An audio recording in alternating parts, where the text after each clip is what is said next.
बातमीपत्राच्या सुरुवातीला मोठी बातमी। माजी खासदार विनायक राऊतांसह त्यांच्या मुलाविरोधात गुन्हा दाखल करण्यात आलाय। विनायक राऊतांची सून गिरिजा राऊतांनी कापूरबावडी पोलीस ठाण्यात तक्रार दाखल केली आहे। विनायक राऊतांचे चुलत भाऊ आबा राऊतांना अटक करण्यात आली। नगरसेवक गीतेश राऊतांवर अटकेची टांगती तलवार आहे। गोमूत्र प्यायला लावलं, डोक्यावरील केस उपटल्याचा गिरिजा राऊतांचा आरोप आहे। जादूटोणा विरोधी कायद्याअंतर्गत गुन्हा दाखल करण्यात आलाय। कुर्ल्याचा फिरोज बाबाही अटकेत आहे। मूल होत नसल्यानं भोंदूकडे अंधश्रद्धेला बळी पडल्याचा गिरिजा राऊतांनी दावा केलेला आहे। या संदर्भात अधिक माहिती घेऊयात आमच्या प्रतिनिधी भाग्यश्री प्रधान यांच्याकडून। भाग्यश्री, माजी खासदार विनायक राऊतांसह त्यांच्या मुलाविरोधात गुन्हा दाखल करण्यात आलाय, काय अधिक तपशील? नक्कीच आपण जर बघितलं तर माजी खासदार विनायक राऊत यांच्या विरुद्ध, मुलाविरुद्ध आणि त्यांच्या पत्नीविरुद्ध गुन्हा दाखल करण्यात आलेला आहे। फसवणूक माझी केली असा आरोप जो आहे तो त्यांच्या सुनेने केलेला आहे।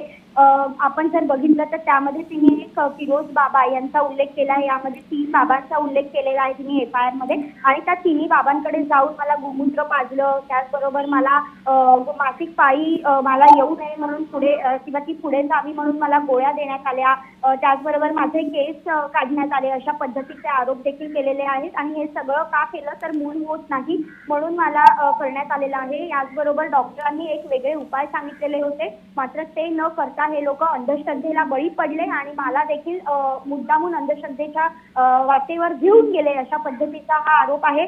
एकंदरीत जर बघितलं तर ज्यांनी लग्न ठरवलं त्यांनी देखील आमचा घात केला। त्याचबरोबर गीतेश राऊत, विनायक राऊत यांनी देखील माझी फसवणूक केली आहे, असं त्या FIR मध्ये तिने म्हटलंय।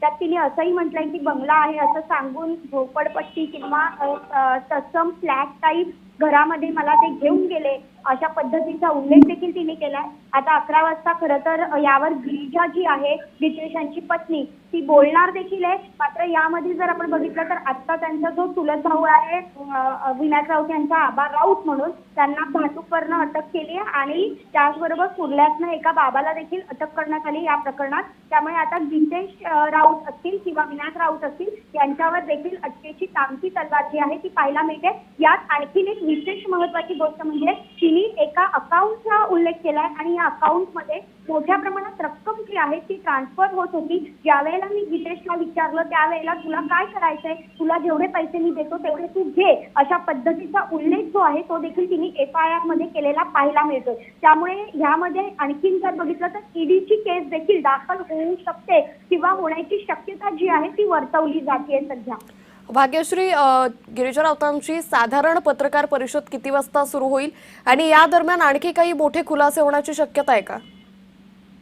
नक्कीच 11 वाजता तिची प्रेस कॉन्फरन्स होणार आहे। तिने FIR मध्ये बरेच आरोप केले, याच्या व्यतिरिक्त ती काय बोलते हे बघणं देखील महत्त्वाचं आहे। त्याचं कारण FIR मध्ये लिहिताना तिने असं म्हटलेलं आहे की मला सातत्याने विनायक राऊत हे खासदार होते, सातत्याने त्यांचे वेगवेगळे कार्यक्रम असायचे, पूजेसारखे कार्यक्रम ते घेत होते आणि त्यामुळे माझी मासिक पाळी पुढे जाण्यासाठी सातत्याने मला गोळ्या दिल्या जात होत्या आणि यामुळे माझ्या आरोग्यावर आणि माझ्या मानसिक भविष्यावर देखील परिणाम होत होता। यामुळे मी डॉक्टर आनंद नाडकर्णी सारख्या अनेक डॉक्टरांची मदत देखील घेतली होती, असं तिने त्याच्यामध्ये म्हटलेलं पाहायला मिळतं। भाग्यश्री, या संदर्भातले अपडेट घेत राहू। तुर्तास धन्यवाद आपण दिलेल्या सविस्तर माहितीसाठी।